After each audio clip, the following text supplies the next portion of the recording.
அரோராக்கு balloon அக்கான்ற ஒரு பேர் இருக்கு. சரி, ஓகே, அரோராவை பிக் பாஸ்ல எடுத்தாங்க. உள்ள வந்து அவங்க பேரை மாத்துவாங்க அப்படின்றத எல்லாரும் எக்ஸ்பெக்ட் பண்ணாங்க. சரி, நானும் ஓகே, வெளியில பண்ணதெல்லாம் நம்ம விட்டுலாம். பிக் பாஸ் வீட்டுக்குள்ள என்ன பண்றாங்க அதை பத்தி பேசலாம் அப்படின்னா அதை பத்தி கிரிட்டிசைஸ் பண்ணலான்னு பார்த்தா, துஷாரோட அரோரா என்ன பண்றாங்கன்னு எனக்கு புரியல. துஷார் ஒரு லிமிட்ஸ் மெயின்டைன் பண்றாரு. ஒரு விஷயம் நடக்குது, பட் அந்த விஷயம் வெளியில எப்படி போகும்ன்றது அந்த பையன் யோசிச்சு, இல்ல நான் இதுக்கு இங்க ஒரு முற்றுப்புள்ளி வைக்கணும்னு கரெக்டா யோசிச்சு எந்த இடத்துல கலந்துக்கணுமோ கரெக்டா கலந்துக்கணும்.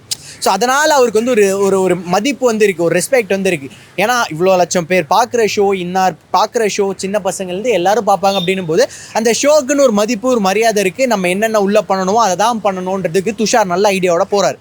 பட் அரோரா ஒரு மாதிரி ஃபீலிங்ஸ் எல்லாம் கொண்டு அதை பற்றி நான் பேச விரும்பல. ரொம்ப கேவலமாக பண்ணுறாங்க அரோரா. யோசிக்கணும். இந்த கேமோட ஸ்ட்ராட்டஜி அப்படின்றலாம் தாண்டி நம்ம உள்ளே பண்ணுறதெல்லாம் வெளியில் எப்படி போகும், வெளியில் நம்ம அப்பா அம்மா எப்படி பார்ப்பாங்க, அந்த பையனோட வீட்டில் எப்படி பார்ப்பாங்கன்றதெல்லாம் யோசிக்கணும். இப்படி யோசிச்சாங்கன்னா அரோரா அந்த மாதிரிலாம் பண்ணியிருக்க மாட்டாங்க. அரோரா உள்ளே ஏதோ ஜாலியாக ஒரு லைஃப்பை வாழ்கிற மாதிரி தான் வாழ்கிறாங்க. அவங்க கேம்லாம் விளாட்றாங்க, இல்லைன்னு சொல்ல. அந்த கேமை தாண்டி அந்த டாஸ்க் முடிஞ்சோடனே பண்ணுற விஷயங்கள் ஏற்றுக்கிற மாதிரி இல்லை. இதை பிக் பாஸ் இல்லை விஜய் சேதுபதி சார் யாராவது ஒருத்தங்க ஸ்ட்ராங்காக கண்டிச்சா மட்டும்தான் இது நாளடைவில் வளர்ந்துக்கிட்டே போகாது.